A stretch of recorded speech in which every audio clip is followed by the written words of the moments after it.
Midnight Sun, Chapter 11. You can go back and watch the previous chapters on my channel. They are saved and on there. And as usual, before every chapter, I give a recap of the previous chapter. And I write it down because I can't always remember off the top of my head. So here's the recap from Chapter 10. So Chapter 10, Edward and Bella are still in the car talking. He tells her that he followed her scent to figure out which direction she went after separating from Jessica and Angela. So he had to figure out where she went. She asks Edward about his mind-reading abilities and if his family can read minds too. Bella worries that something is wrong with her because he can't read her mind, which he assures her that there's nothing wrong with her. Bella slowly reveals that she knows he's a vampire, and she tells Edward what Jacob. This is the first chapter 10 is the first time we hear Jacob Black's name mentioned. So she tells Edward. Let's see, where was I? She tells Edward what Jacob told her about the Quileutes' treaty with the Cullens, and about the Cullens not hunting people. Edward gets upset when she says she doesn't care that he's a vampire and that it doesn't matter to her, because he feels like she should be afraid and should want to stay away from him. He's trying to keep her safe, and she's not helping him. Okay. After dropping Bella off at her house, Edward goes home and tells Carlisle about the men and his desire about the men that almost, Bella, and his desire to kill one of them. Edward and Carlisle go back to Port Angeles together, and Carlisle promises to take care of it. And that's basically where we left off with Chapter 10. So, grab a blanket, grab some snacks, and without further ado, let's get into Chapter 11.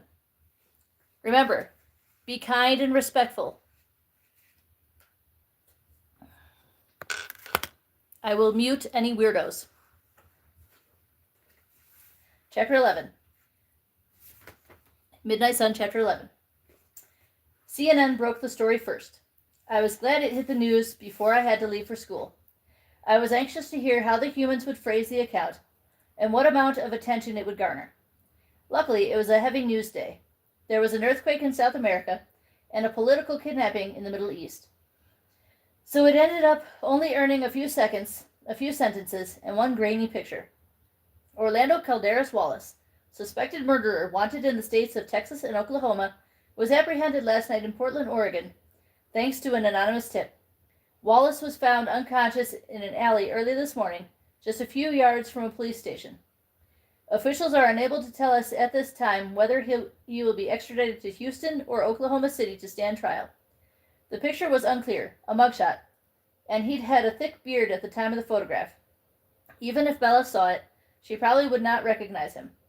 I hoped she wouldn't. It would only frighten her needlessly. The coverage here in town will be light. It's too far away to be considered of local interest, Alice told me.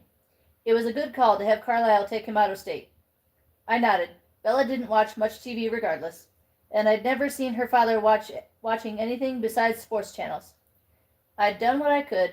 This repugnant creature no longer hunted, and I was not a murderer. Not recently, anyway.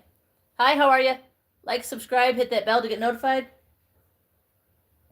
I'd been right to trust Carlisle, as much as I still wished the wretch had not gotten off quite so easily. I caught myself hoping he would be extradited to Texas, where the death penalty was so popular. Of course he would want that. No, that didn't matter. Hi, how's it going? I don't know how to pronounce your name, but hi. Where'd I go? No, that didn't matter. I would put this behind me and concentrate on what was most important. I'd left Bella's room less than an hour ago. I was already aching to see her again. Alice, do you mind? She cut me off. Rosalie would drive. She'll act pissed, but you know she'll enjoy the excuse to show off her car. Alice trilled a laugh. I grinned at her. See you at school. Alice sighed, and my grin became a glare. I know, she thought. Not yet. I'll wait until you're ready for Bella to know me. You should know, though, this isn't just me being selfish. Bella's going to like me, too. How's it going? Hi. This is, and it's in the title, too, Midnight Sun, and we're on chapter 11. You can watch the other chapters on my channel. Sorry, I have trouble looking at the camera sometimes. Remember, kind and respectful comments only. Don't forget to like, subscribe, hit that bell to be notified. I didn't answer her as I hurried out the door. That was a different way of viewing the situation. Would Bella want to know Alice? To have a vampire for a girlfriend? Knowing Bella, and girlfriend as in just friend, not as romantic partner. Knowing Bella, that idea probably wouldn't bother her in the slightest. I frowned to myself. What Bella wanted and what was best for Bella were two very separate things. I started to feel uneasy as I parked my car in Bella's driveway. The human adage said that things looked different in the morning, that things changed when you slept on them. Would I look different to Bella in the weak light of a foggy day? More or less sinister than I had in the blackness of night. Sorry, I stumble over the words sometimes and jumble them up because I'm not used to reading out loud.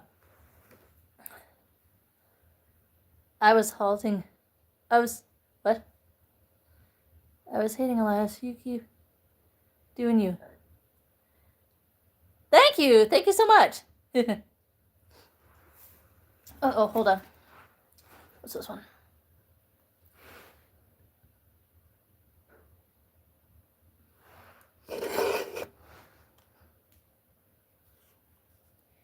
Thank you. Hang on.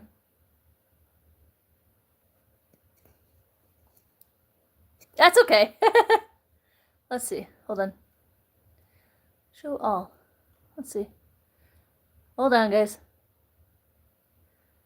Thank you. Remember, everybody, kind and respectful only. I will mute anybody who's not nice. Thank you so much. Hold on, lost my place. Where'd it go? I'm probably gonna be reading the same part because I lost my place. Sorry, guys. We're muting your stupid ass.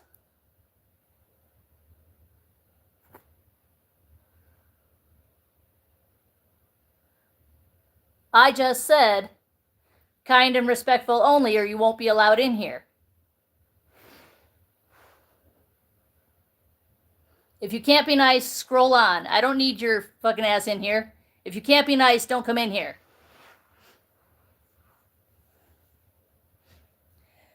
Let's see. I started to feel uneasy as I parked my car. Oh, I already read that. More or less sinister than I had in the blackness of night. Had the truth sunk in while she slept? Would she finally be afraid? Her dreams had been peaceful, though, last night. When she'd spoken my name, time and time again, she'd smiled. More than once she'd murmured a plea for me to stay. Would that mean nothing today? I waited nervously, listening to the sounds of her inside the house. The fast, stumbling footsteps on the stairs. The sharp rip of a foil wrapper. The contents of the refrigerator crashing against each other when the door slammed. It sounded as though she was in a hurry. Anxious to get to school? The thought made me smile, hopeful again. I glanced at the clock. I supposed that, taking into account the velocity her decrepit truck must limit her to, she was running a little late. Bella rushed out of the house, her book bag sliding off her shoulder, her hair coiled into a messy twist that was already coming apart on the nape of her neck. The thick green sweater she wore was not enough to keep her thin shoulders from hunching against the cold fog. Why does this girl not wear a coat?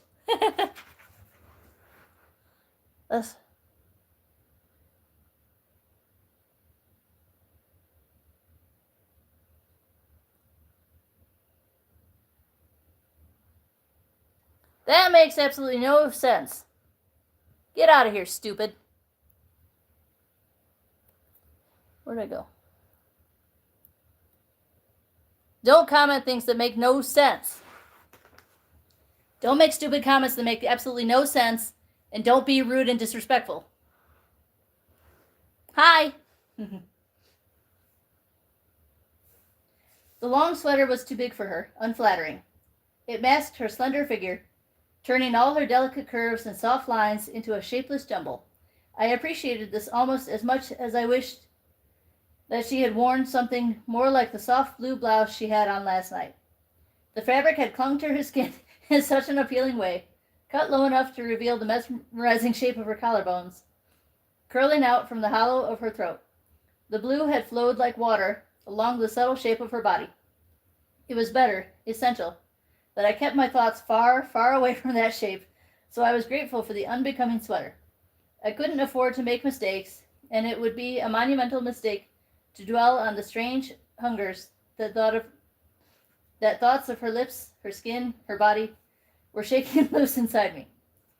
Hungers that had evaded me for hundreds of years, but I could not allow myself to think of touching her, because that was impossible. I would break her. This is Midnight Sun, Chapter 11. If you don't know, it's Twilight from Edward's point of view. For anybody that doesn't know or hasn't read it, don't forget to like, subscribe, and hit that bell to get notified if you like my content.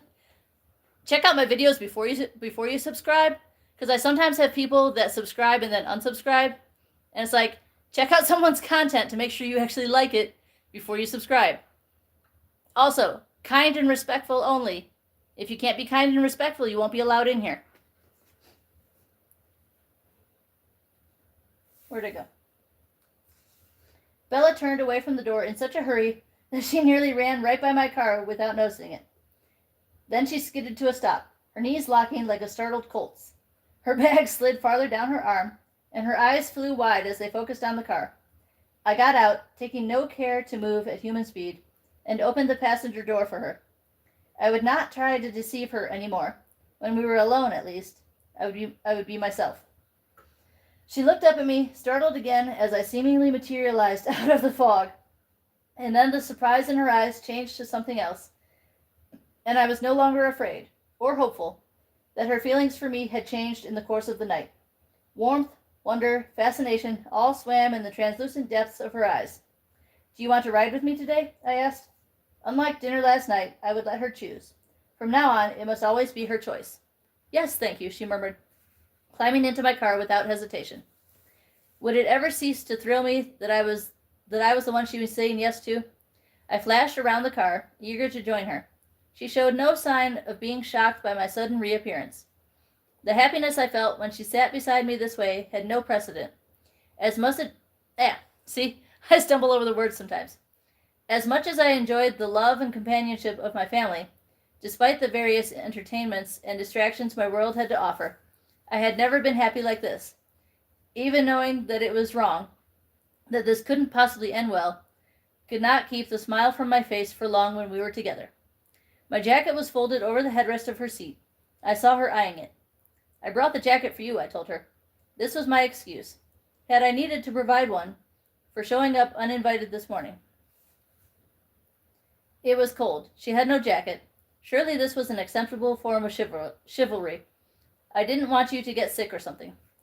Edward truly is a gentleman. 7. Don't forget that when this posts to my channel, you can go back and watch it over and over again. Sometimes I can't really control how fast I talk. Sorry.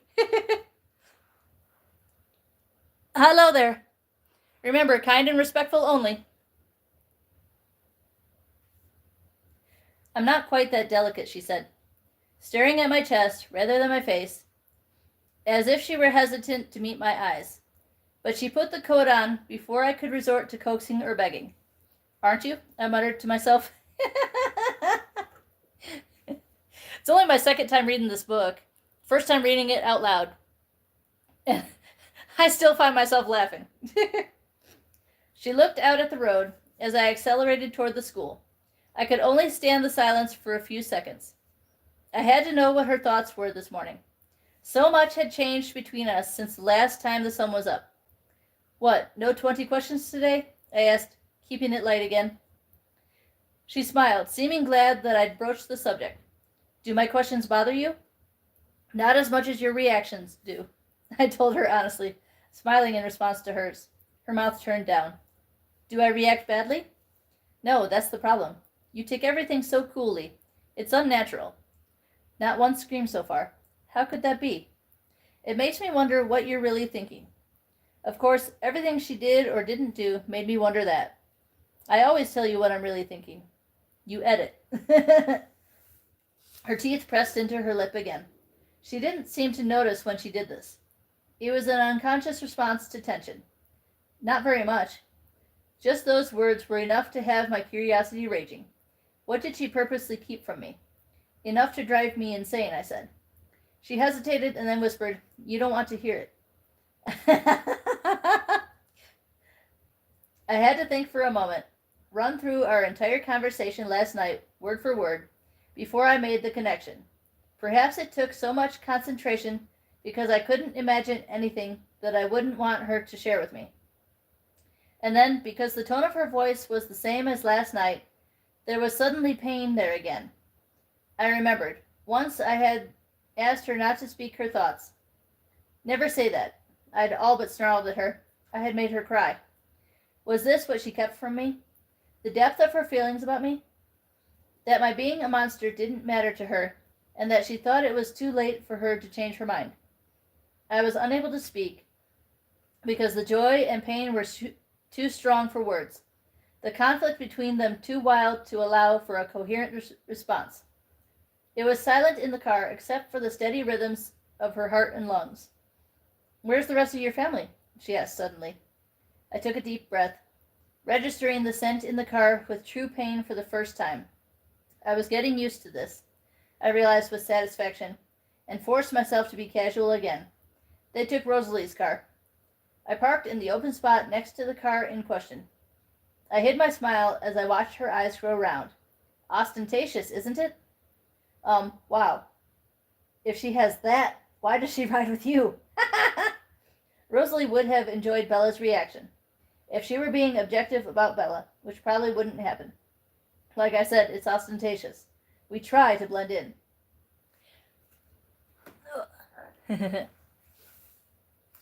Don't forget to like, subscribe, hit that bell to be notified. Of course, Bella was totally oblivious to the inherent contradiction of my own car.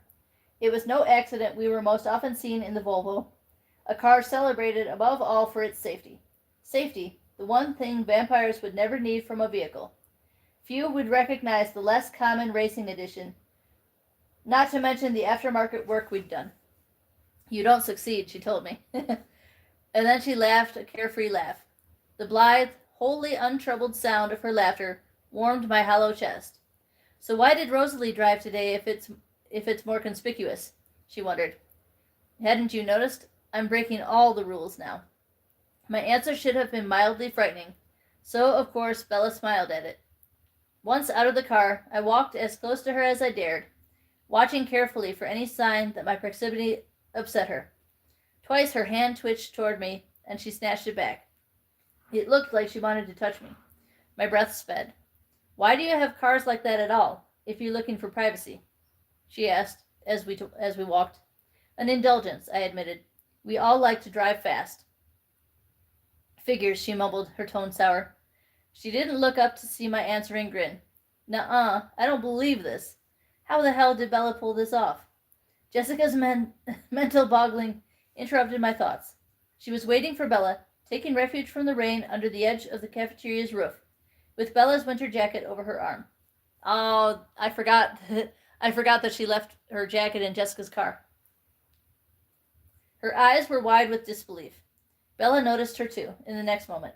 A faint pink touched her cheek when Bella registered Jessica's expression. Hey, Jessica, thanks for remembering, Bella greeted her. Jessica handed her the jacket wordlessly. I would be polite to Bella's friends, whether or not they were good friends. Good morning, Jessica. Whoa. Jessica's eyes popped even wider, but she did not flinch or take a step back as I expected. Though she'd often found me alluring in the past, she'd always kept a safe distance before, the way all our admirers unconsciously did. It was strange and amusing, and, honestly, a bit embarrassing, to realize how much being near Bella had softened me. It seemed as though no one was afraid of me anymore. If Emma found out about this, He would be laughing for the next century. Hi, Jessica mumbled, and her eyes flashed to Bella's face, full of significance. I guess I'll see you in Trig. You are so going to spill. Details. I have to have details. Edward freaking Cullen. Oh, gosh. Bella's mouth twitched. Yeah, I'll see you then. Jessica's thoughts ran wild as she hurried to her first class, peeking back at us now and then. The whole story. I'm not accepting anything less. Did they plan to meet up last night? Are they dating? How long? How could she keep this a secret? Why would she want to? It can't be a casual thing. She has to be seriously into him. I will find out. I wonder if she's made out with him. Oh, swoon.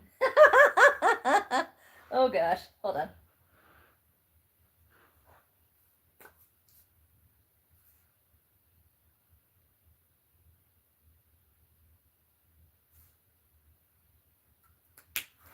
There we go. I'll put that there now. Hello. Jessica's thoughts were suddenly disjointed, and she let wordless fantasies swirl through her head. I winced at her speculations, and not just because she'd replaced Bella with herself in the mental pictures. It couldn't be like that, and yet I wanted... We all know what Edward wants. I resisted making the admission, even to myself. In how many wrong ways would I want Bella? Which one would end up killing her? I shook my head and tried to lighten up. What are you going to tell her? I asked Bella. Hey, she whispered fiercely. I thought you couldn't read my mind. I can't, I stared at her, surprised, trying to make sense of her words. We must have been thinking the same thing at the same time. However, I told her, I can read hers. She'll be waiting to ambush you in class. Bella groaned, and then let the jacket slide off her shoulders. I didn't realize that she was giving it back at first. I wouldn't have asked for it. I would rather she kept it. A token. So I was too slow to offer her my help. She handed me the jacket and put her arms through her own. So what are you going to tell her? I pressed. A little help? What does she want to know? I smiled and shook my head. I wanted to hear what she was thinking without a prompt. That's not fair. Her eyes tightened. No, you not sharing what you know. Now that's not fair. Right. She didn't like double standards. She wants to know if we're secretly dating, I said slowly. And she wants to know how you feel about me. Her eyebrows shot up. Not startled, but ingenuous now. Playing innocent. Yikes, she murmured. What should I say? She always tried to make me give away more than she did. I pondered how to respond.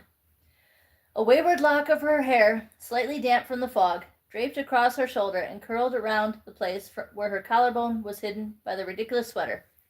It drew my eyes, pulling them across the other hidden lines. I reached for it carefully, not touching her skin. The morning was chill enough without my touch, and twisted it back into place in her untidy bun, so that it wouldn't distract me again. I remembered when Mike Newton had touched her hair, and my jaw flexed at the memory. She had flinched away from him then. Her reaction now was nothing the same. Instead, there was a rush of blood under her skin, and a sudden, uneven thumping of her heart. I tried to hide my smile as I answered her questions. I suppose you could say yes to the first, if you don't mind. Her choice, always her choice. It's easier than any other explanation. I don't mind, she whispered. Her heart had not found its normal rhythm yet. And as for her other question, I couldn't hide my smile now. Well, I'll be listening to hear the answers to that one myself.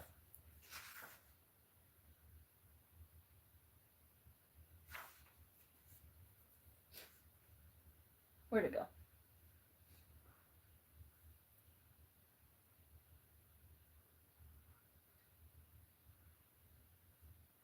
Okay, let Bella consider that.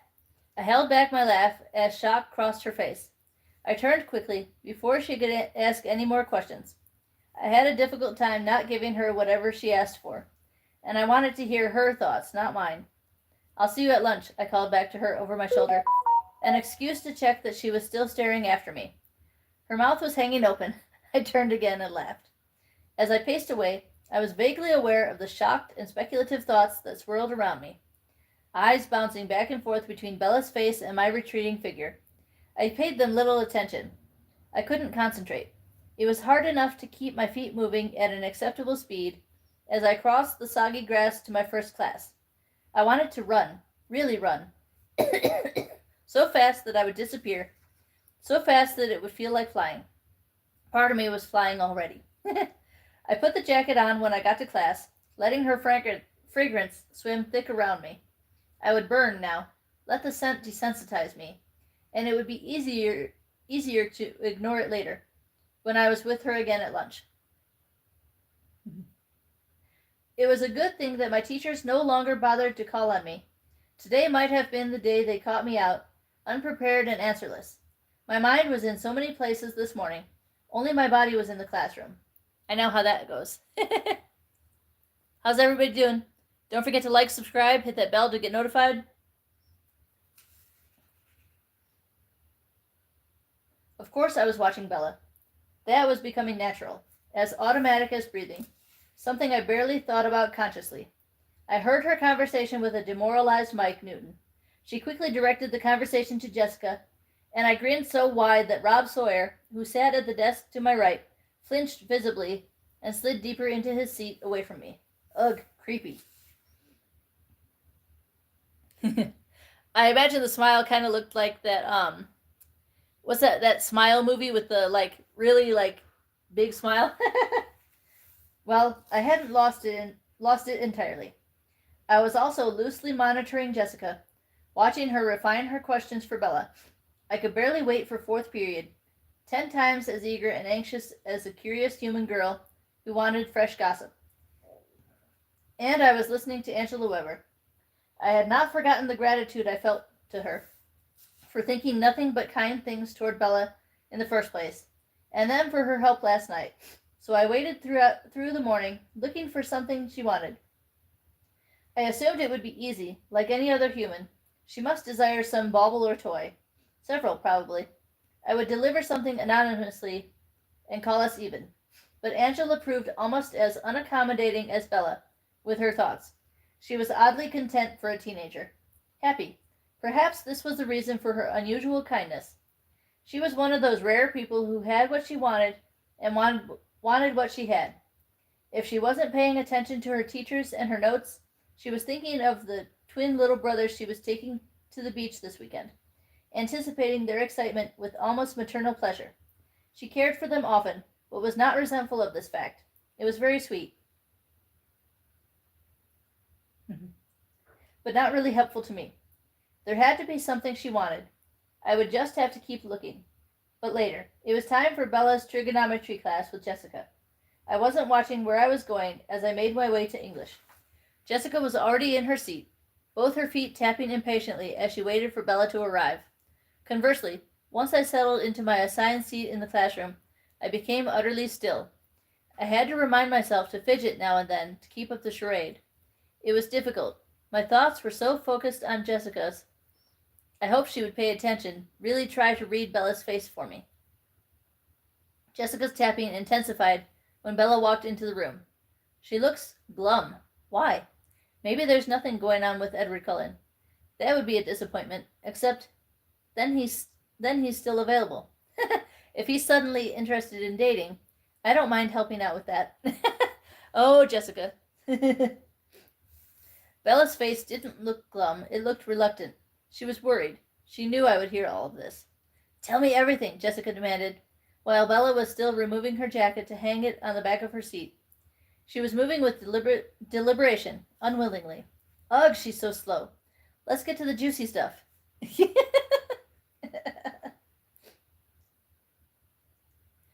What happened last night? No. What do you want to know? Bella stalled as she took her seat. What happened last night? He bought me dinner, and then he drove me home. And then? Come on, there has to be more than that. She's lying anyway. I know that. I'm going to call her on it. How did you get home so fast? I watched Bella roll her eyes at the suspicious Jessica. He drives like a maniac. It was terrifying. She smiled a tiny smile, and I laughed out loud, interrupting Mr. Mason's announcements. I tried to turn the laugh into a cough, but no one was fooled.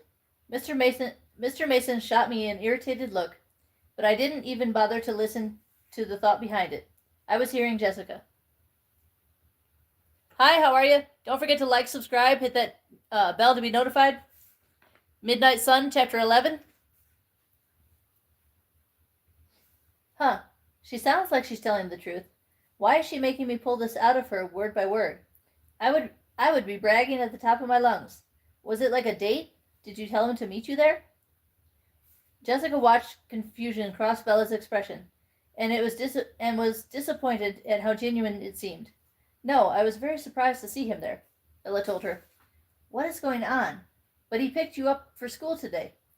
There has to be more to the story. Yes, that was a surprise too. He noticed I didn't have a jacket last night. That's not very much fun, Jessica thought, disappointed again. I was tired of her line of questioning. I wanted to hear something I didn't already know. I hoped she wasn't so dissatisfied that she would skip the questions I was waiting for. So are you going out again? Jessica demanded. He offered to drive me to Seattle Saturday because he thinks my truck isn't up to it. Does that count? He sure is going out of his way to, well, take care of her, sort of. There must be something there on his side if not on hers. How could that be? Bella's crazy. Yes, Jessica answered Bella's question. Well, then yes, Bella concluded. Wow, Edward Cullen. Whether she likes him or not, this is major. I know, Bella sighed. The tone of her voice encouraged Jessica. Finally, she sounds like she gets it. I wondered if Jessica was reading Bella's tone correctly. I wished she would ask Bella to explain what she meant, instead of assuming. Wait, Jessica said, suddenly remembering her most vital question. Has he kissed you? Please say yes, and then describe every second. No, Bella mumbled, and then she looked down at her hands, her face falling. It's not like that. Damn, I wish... Ha! Looks like she does too. I frowned. Bella did look upset about something, but it couldn't be disappointment, as Jessica assumed. She couldn't want that, not knowing what she knew. She couldn't want to be that close to my teeth. For all she knew, I had fangs. I shuddered. Do you think Saturday? Jessica prodded. Bella looked even more frustrated as she said, I really doubt it. Yeah, she does wish. That sucks for her. Was it because I was watching all this through the filter of Jessica's perceptions that it seemed as though she was right? For a half second, I was distracted by the idea, the impossibility, of what it would be like to try to kiss Bella. My lips to her lips, cold stone to warm, yielding silk, and then she dies. I shook my head, wincing, and refocused. What did you talk about? Did you talk to him? Or did you make him drag every ounce of information out of you like this? I smiled ruefully. Jessica wasn't far off. I don't know, Jess. Lots of stuff. We talked about the English essay a little. A very little. I smiled wider. Oh, come on. Please, Bella, give me some details. Bella deliberated for a moment. Well, okay, I've got one. You should have seen the waitress flirting with him. It was over the top, but he didn't pay any attention to her at all. What a strange detail to share. I was surprised Bella had even noticed. It seemed an inconsequential thing. Interesting. That's a good sign. Was she pretty? Jessica thought more of it than I did. Very, Bella told her, and probably 19 or 20. Jessica was momentarily distracted by a memory of Mike on their date Monday night. Mike being a little too friendly with a waitress whom Jessica did not consider pretty at all. She shoved the memory away, and stifling her irritation, returned to her quest for details. Even better, he must like you. I think so, Bella said slowly, and I was on the edge of my seat, my body rigidly still. But it's hard to tell. He's always so cryptic. I must not have been as transparently obvious and out of control as I'd thought. Still observant as she was, how could she not realize that I was in love with her? I sifted through our conversation, almost surprised that I hadn't said the words out loud. It had felt as though that knowledge was the subtext of every communication between us. Wow, how do you sit there across from a male model and make conversation? I don't know how you're brave enough to be alone with him, Jessica said. Shock flashed across Bella's face. Why? Weird reaction. What does she think I meant? He's so, what's the right word? Intimidating. I wouldn't know what to say to him. I couldn't even speak English to him today, and all he said was good morning. I must have sounded like such an idiot. Bella smiled. I do have some trouble with incoherency when I'm around him. She must be trying to make Jessica feel better. She was almost unnaturally self-possessed when we were together. Oh well, Jessica sighed. He is unbelievably gorgeous. Bella's face was suddenly colder. Her eyes flashed the same way they did when she resented some injustice. Jessica didn't process the change in her expression. There's a lot more to him than that, Bella snapped. Ooh, now we're getting somewhere. Really? Like what? Bella gnawed her lip for a moment. I can't explain it right, she finally said, but he's even more unbelievable behind the face. She looked away from Jessica, her eyes slightly unfocused, as if she was staring at something very far away. I was reminded of how it felt when Carlyle or Esme praised me beyond what I deserved. This emotion was similar, but more intense, more consuming. Sell stupid somewhere else. There's nothing better than that face. Unless it's his body. Swoon. Is that possible? Jessica giggled. Bella didn't turn. She continued to stare into the distance, ignoring Jessica. A normal person would be gloating. Maybe if I keep the question simple. Haha. Like I'm talking to a kindergartner. So you like him then? I was rigid again. Bella didn't look at Jessica. Yes. I mean, do you really like him? Yes. Look at that blush. How much do you like him? Jessica demanded. The English room could have gone up in flames, and I wouldn't have noticed. Bella's face was bright red now. I could almost feel the heat from the mental picture. Too much, she whispered. More than he likes me. But I don't see how I can help that. Shoot, what did Mr. Varner just ask? Which number, Mr. Varner? It was good that Jessica could no longer quiz Bella. I needed a minute. What on earth was the girl thinking now? More than he likes me? How did she come up with that? But I don't see how I can help that. What was that supposed to mean? I couldn't fit a rational explanation to the words. They were practically senseless. It seemed I couldn't take anything for granted. Obvious things that made perfect sense, somehow got twisted up and turned backward in that bizarre brain of hers. I glared at the clock, gritting my teeth. How could mere minutes feel so impossibly long to an immortal? Where was my perspective? I know how that feels. Sometimes at work it feels like time is just dragging. My jaw was tight throughout Mr. Varner's entire trigonometry lesson. I heard more of that than the lecture in my own class. Bella and Jessica didn't speak again, but Jessica peeked at Bella several times, and once noticed that her face was brilliant scarlet again for no apparent reason. Lunch couldn't come fast enough. I wasn't sure whether Jessica would get some of the answers I was waiting for when the class was over, but Bella was quicker than she was. As soon as the bell sounded, Bella turned to Jessica. In English, Mike asked me if you said anything about Monday night. Bella said, a smile pulling at the corners of her lips. I understood this for what it was, offense as the best defense. Mike asked about me? Joy made Jessica's mind suddenly unguarded, softer without its usual snide edge. You're kidding. What did you say? That was all I was going to get from Jessica today, clearly. Bella was smiling as though she was thinking the same thing, as though she'd won the round. Well, lunch would be another story. I moved apathetically through gym class with Alice, the way we always moved when it came to physical activity with humans. She was my teammate, naturally. No one human would ever choose to partner with one of us. It was the first day of badminton. I sighed with boredom, swinging the racket in slow motion to tap the birdie back to the other side. Lauren Mallory was on the other team. She missed. Alice was twirling her racket like a baton, staring at the ceiling. She took a step closer to the net, and Lauren flinched 2 steps back. We all hated Jim, Emmett especially.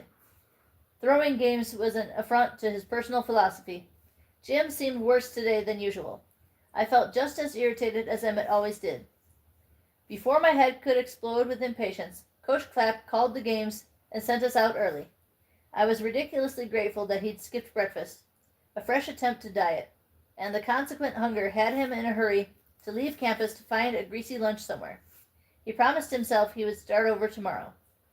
This gave me enough time to get to the math building before Bella's class ended. Enjoy yourself, Alice thought, as she headed off to meet Jasper. Just a few days more to be patient. I suppose you won't say hi to Bella for me, will you? I shook my head, exasperated. Were all psychics so smug? How's it going? Don't forget to like, subscribe, hit that bell to be notified. Where'd it go? FYI, it's going to be sunny on both sides of the sound this weekend. You might want to rearrange your plans. I sighed as I continued in the opposite direction. Smug, but definitely useful. Got a sneeze coming on. Ugh, it went away.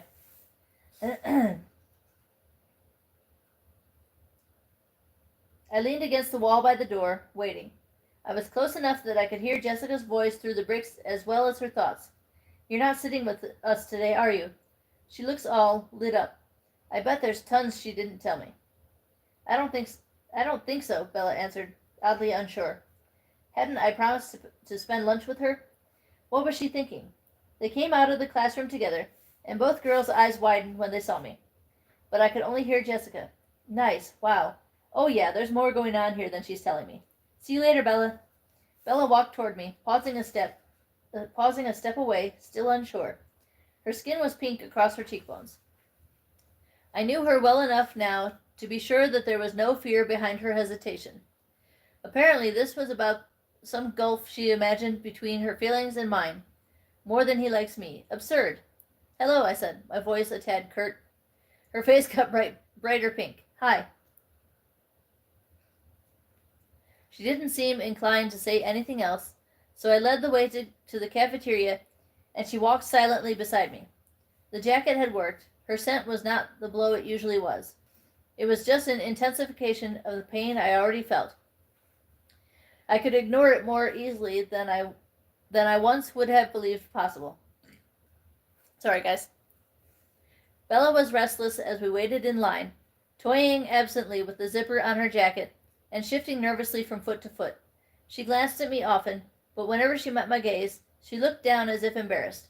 Was this because so many people were staring at us? Maybe she could hear the loud whispers. The gossip was verbal as well as mental today.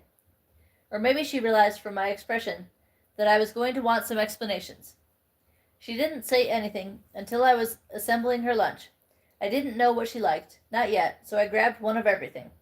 What are you doing? She hissed in a low voice. You're not getting all that for me. I shook my head and shoved the tray up to the register.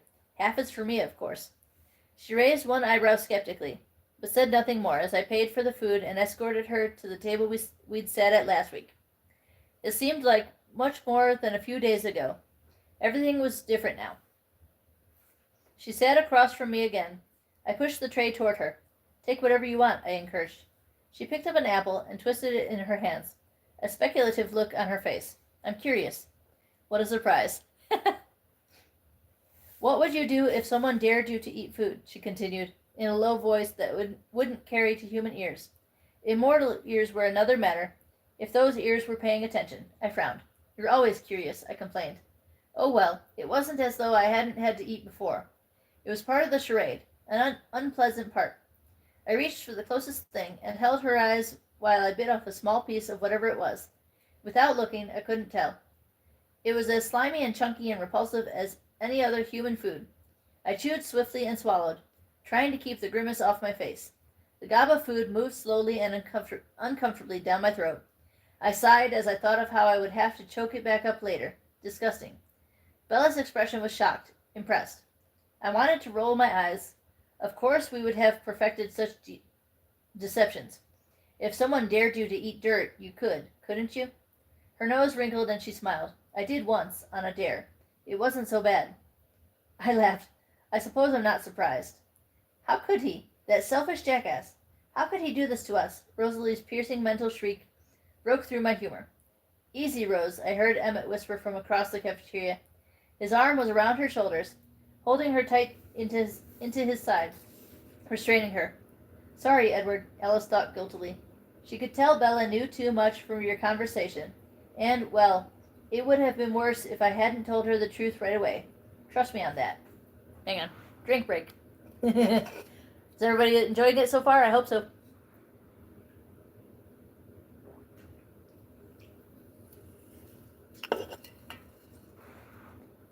I'm trying to read slower for my younger audience, but it's kind of hard to control how fast I read, so I'm sorry, guys. But remember, once this posts to my channel, you can go back and rewatch it as many times as you want. And you can also, in one of the corners, you can hit to put captions on. I winced at the mental picture that followed, at what would have happened if I'd admitted to Rosalie that Bella knew I was a vampire when we were at home, where Rosalie didn't have a facade to keep up. I'd have to hide my Aston Martin somewhere out of state if she didn't calm down by the time school was over. The sight of my favorite car, mangled and burning, was upsetting, though I knew I had earned the retribution. Jasper was not much happier. I'd deal with the others later. I only had so much time allotted to be with Bella, and I wasn't going to waste it. Edward and Bella do look. Edward. Yeah. I'm jumbling this up, sorry guys. Edward and Bella look cozy, don't they? As I tried to ignore Rosalie, Jessica's thoughts intruded. This time I didn't mind the interruption. Good body language. I'll give Bella my take later. He's leaning toward her, just the way he should if he's interested. He looks interested. He looks perfect, Jessica sighed. Yum. She's so shallow, it's just hilarious. I met Jessica's curious eyes, and she looked away nervously, cringing back into her seat. Probably better to stick to Mike. Reality, not fantasy. Little time had passed, but Bella had noticed my abstraction. Jessica's analyzing everything I do, I said, using the lesser distraction as my excuse. She'll break it down for you later. Rosalie's outrage continued, a caustic inner monologue that barely paused for a second or two, as she searched her memory for fresh insults to hurl my way. I forced the sound into the background, determined to be present with Bella. I pushed the plate of food back toward Bella. Pizza, I realized, wondering how best to begin. My former frustration flared at her words, repeated in my head. More than he likes me, but I don't see how I can help that. She took a bite from the same slice of pizza. It amazed me how trusting she was. Of course, she didn't know I was venomous. Not that sharing food would hurt her. Still, I expected her to treat me differently. As something other. She never did.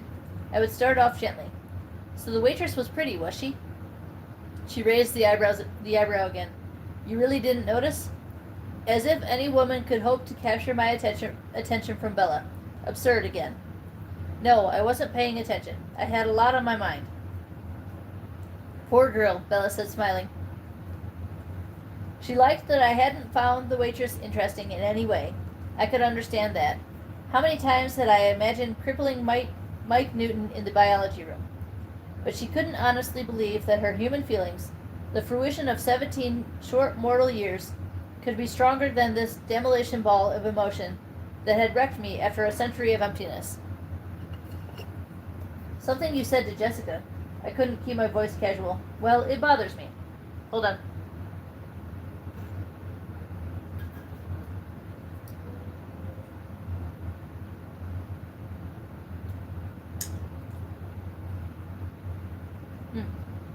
Sounded like an electric car going by. Okay. She was immediately on the defensive. I'm not surprised you heard something you didn't like.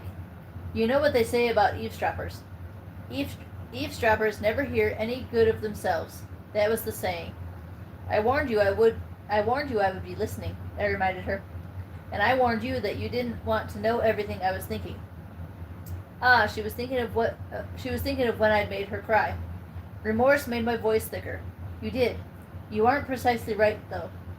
I do want to know what you're thinking. Everything. I just wish that you wouldn't be thinking some things. More half-lies. I knew I shouldn't want her to care about me, but I did. Of course I did. That's quite a distinction, she grumbled, scowling at me. But that's not really the point at the moment. Then what is? She leaned toward me, her hand cupped lightly around her throat.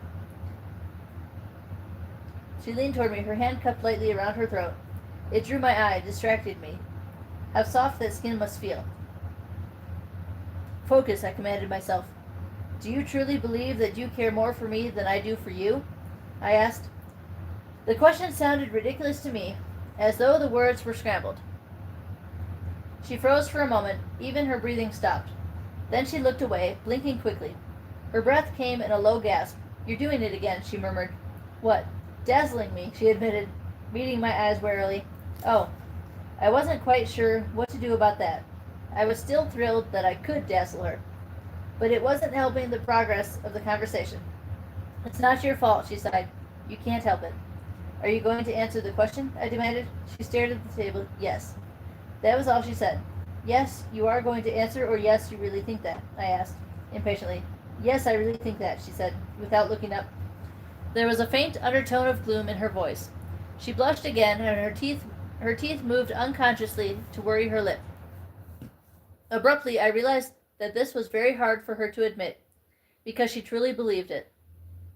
And I was no better than that coward Mike, asking her to confirm for... Yeah.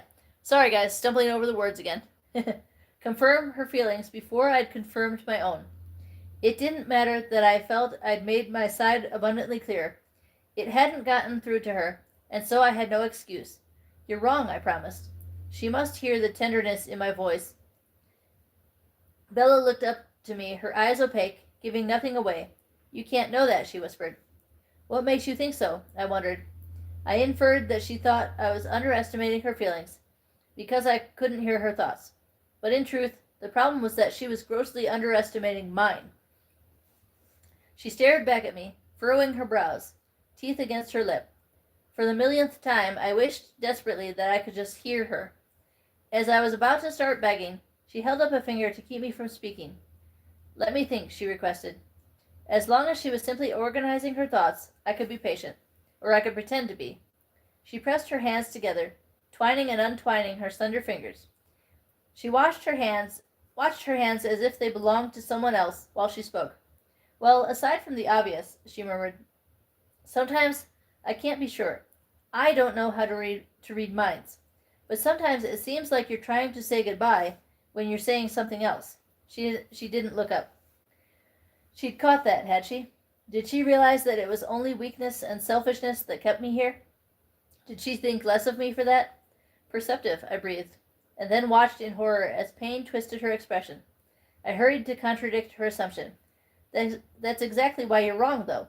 I began and then paused, remembering the first words of her explanation.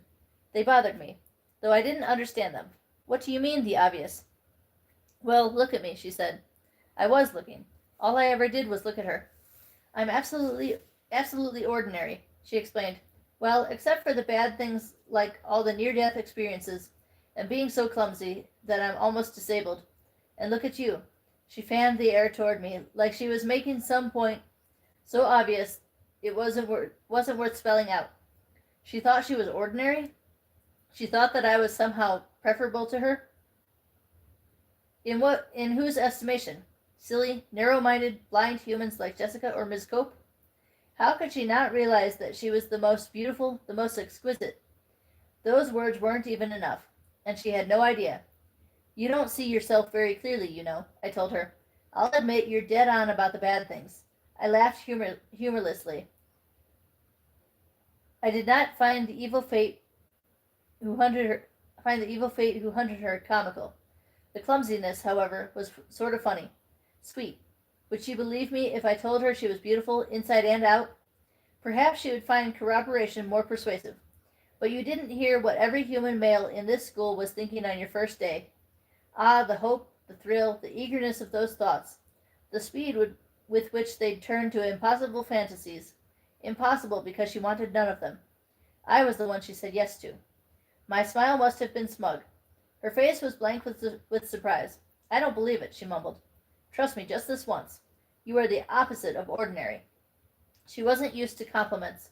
I could see that. She flushed and changed the subject. But I'm not saying goodbye. Don't you see? That's what proves me right. I care the most, because if I can do it, would I ever be unselfish enough to do the right thing? I shook my head in despair. I would have to find the strength. She deserved a life, not what Alice had seen coming for her. If leaving is the right thing to do, and it had to be the right thing, didn't it? Bella didn't belong with me. She'd done nothing to deserve my underworld. Then I'll hurt myself to keep from hurting you, to keep you safe. As I said the words, I willed them to be true. She glared at me. Somehow my words had angered her. And you don't think I would do the same? She demanded furiously. So furious, so soft and fragile. How could she ever hurt anyone? You'd never have to make the choice, I told her, depressed anew by the vast difference between us. She stared at me, concern replacing the anger in her eyes and bringing out the little pucker between them. There was something truly wrong with the order of the universe if someone so good and so breakable did not merit a guardian angel to keep her out of trouble. Well, I thought with dark humor, at least she has a guardian vampire. I smiled. How I loved my excuse to stay. Of course, keeping you safe is beginning to feel like a full-time occupation that requires my constant presence. She smiled too. No one has tried to do away with me today, she said. She said lightly, and then her face turned speculative for half a second before her eyes went opaque again. Yet, I added dryly. Yet, she agreed, to my surprise. I'd expected her to deny any need for protection. Across the cafeteria, Rosalie's complaints were gaining in volume rather than dwindling. Sorry, Alice thought again. She must have seen me wince. But hearing her reminded me that I had some business to attend to. I have another question for you, I said. Shoot, Bella said, smiling. Do you really need to go to Seattle this Saturday? Or was that just an excuse to get out of saying no to all your admirers? She scowled at me. You know, I haven't forgiven you for the Tyler thing yet. It's your fault that he's deluded himself into thinking of going to prom with him. Oh, he would have found a chance to ask you without me. I just really wanted to watch your face. I laughed now, remembering her aghast expression.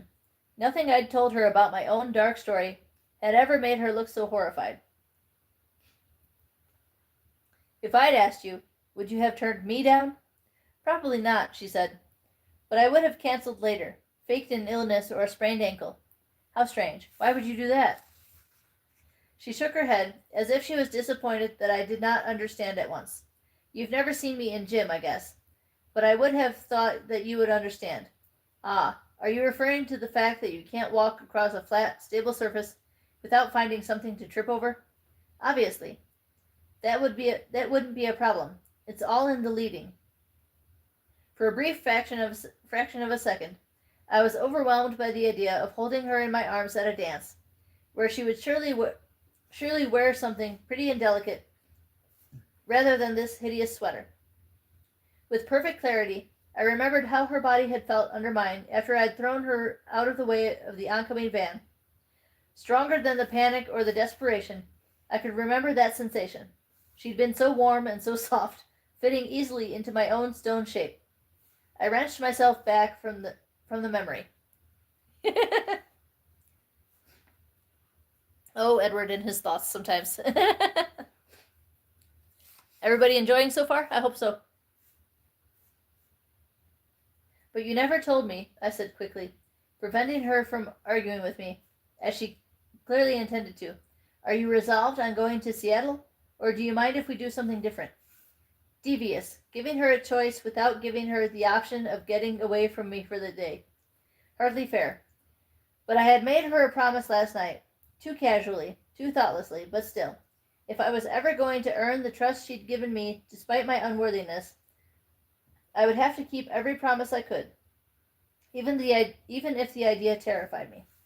The sun would be shining Saturday. I could show her the real me, if I was brave enough to endure her horror and disgust. I knew just the place to take such a risk. I'm open to alternatives, Bella said, but I do have a favor to ask. A qualified yes. What would she want from me? What? Can I drive? Was this her idea of humor? Why?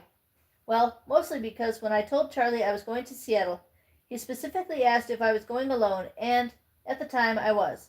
If he asked again, I probably wouldn't lie, but I don't think he will ask again, and leaving my truck at home would just bring up the subject unnecessarily, and also because your driving frightens me. I rolled my eyes at her. Of all the things about me that could frighten you, you worry about my driving. Truly, her brain worked backward. I shook my head, disgusted. Why couldn't she fear the right things? Why couldn't I want her to? I wasn't able to keep up the playful tone of our banter. Won't you want to tell your father that you're spending the day with me? I asked, darkness seeping into my voice, as I thought of all the reasons that was important, already guessing what her answer would be. With Charlie, less is always more, Bella said, certain of this fact. Where are we going, anyway? The weather will be nice, I told her slowly, fighting the panic and indecision. How much would I regret this choice? So I'll be staying out of the public eye, and you can stay with me if you'd like to. Bella caught the significance at once. Her eyes were bright and eager. And you'll show me what you meant about the sun? Maybe, like so many times before, her reaction would be the opposite of what I expected. I smiled at that possibility, struggling to return to the lighter moment. Yes, but she hadn't said yes. If you don't want to be alone with me, I'd still rather you didn't go to Seattle by yourself. I shuddered to think of the trouble you could find in a city that size. Her lips pressed together. She was offended. Phoenix is 3 times bigger than Seattle, just in population. In physical size, but apparently your number wasn't up in Phoenix, I said, cutting off her justifications. So I'd rather you stayed near me. She could stay forever, and it would not be long enough. I shouldn't think that way. We didn't have forever. The passing seconds counted more than they ever had before. Each second changed her, while I remained untouched, physically at least. As it happens, I don't mind being alone with you, she said. No, because her instincts were backward. I know, I sighed. You should tell Charlie, though. Why in the world would I do that? She asked, appalled by the idea. I glared at her, though the anger was, as usual, directed at myself. How I wished I had a different answer for her. To give me some small incentive to bring you back, I hissed. She should give me that much. One witness to compel me to be cautious. Bella swallowed loudly and stared at me for a long moment. What did she see? I think I'll take my chances, she said. Ugh! Did she get some thrill out of risking her life? Some shot of adrenaline she craved? Will you shut up? Rosalie's mental scream peaked, breaking into my absorption. I saw what she thought of this conversation, of exactly how much Bella already knew. I glanced back automatically to see Rosalie glowering furiously, but I realized I simply did not care. Let her destroy the car. It was just a toy. Let's talk about something else, Bella suggested suddenly. I looked back at her, wondering how she could be so oblivious to what really counted. Why wouldn't she see me for the monster I was? Rosalie certainly did. What do you want to talk about? Her eyes darted left and then right, as if checking to make sure there were no eavesdroppers. She must be planning to introduce another myth-related topic. Her gaze froze for a second, and her body stiffened, and then she looked back to me. Why did you go to that Goat Rocks place last weekend to hunt? Goat Rocks place last weekend to hunt. Charlie said it wasn't a good place to hike because of bears. So oblivious. I stared at her, raising one eyebrow. Bears? She gasped. I smiled wryly, watching that sink in. Would this make her take me seriously? Would anything? Just tell her everything. Just tell her everything. It's not like we have rules. Rosalie's thoughts hissed at me. I struggled to not hear her.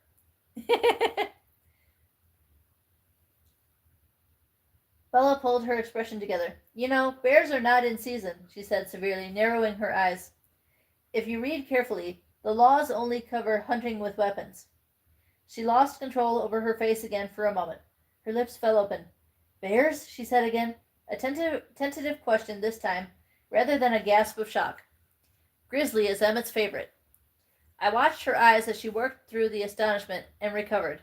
She murmured. She took a bite of the pizza, looking down. She chewed thoughtfully, then took a drink. So, she said, finally looking up, what's your favorite? I suppose I should have expected something like that, but I hadn't. Mountain lion, I answered brusquely. Ah, she said in a neutral tone. Oh, here, we're almost done. In a neutral tone. Her heartbeat continued steady and even, as if we were discussing a favorite restaurant. Fine, then. If she wanted to act like this was nothing unusual, of course we have to be careful not to impact the environment with injudicious hunting, I told her, my voice detached and clinical. We try to focus on areas with an overpopulation of predators, ranging as far away as we need. There's always plenty of deer and elk here, and they'll do, but where's the fun in that? She listened with a politely interested expression, as if I were a guide in a museum describing a painting. I had to smile. Where indeed, she murmured calmly, taking another bite of pizza. Early spring is Emma's favorite bear season. I continued in the same tone. They're just coming out of hibernation, so they're more irritable.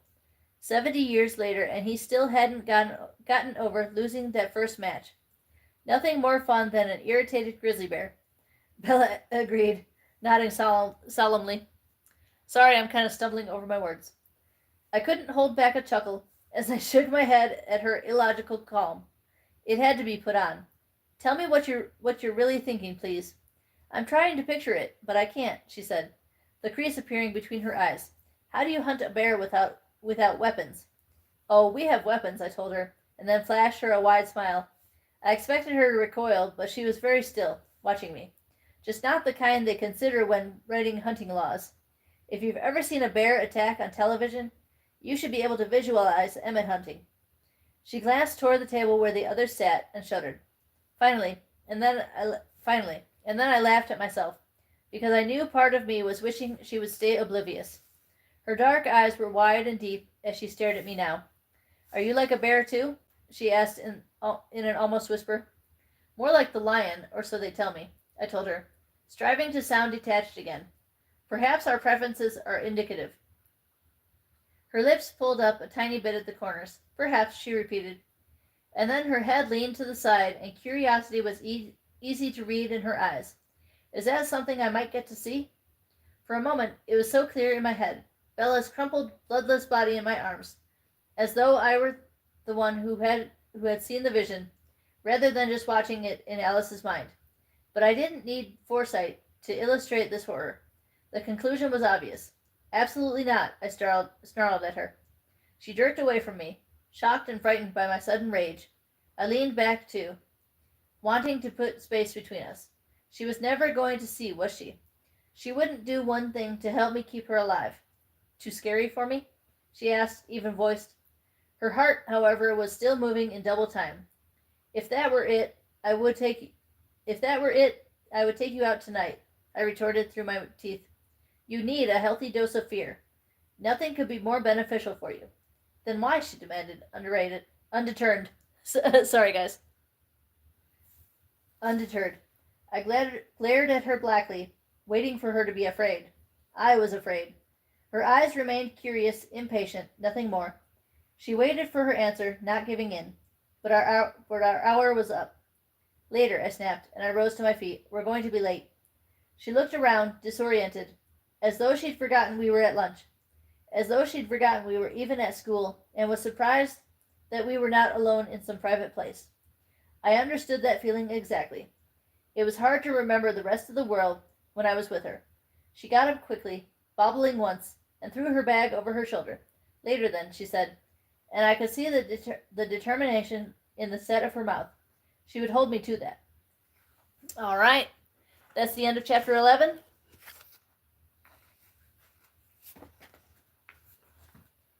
Alrighty. Whew! We made it through that one. Oh my goodness. Let's see, 11 down. I think it was 18 more to go. Holy crap.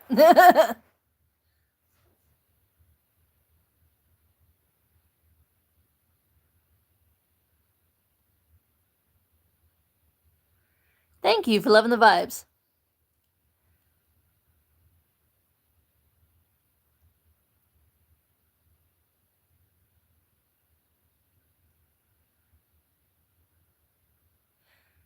Thank you. Thank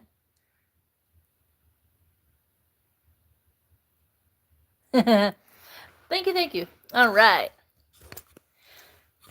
Let's see, go back to the bottom. Alrighty, guys, if there's no other comments, I'm going to close this out. I love you. Stay safe, stay healthy, and be kind. I love you all. I will see you later.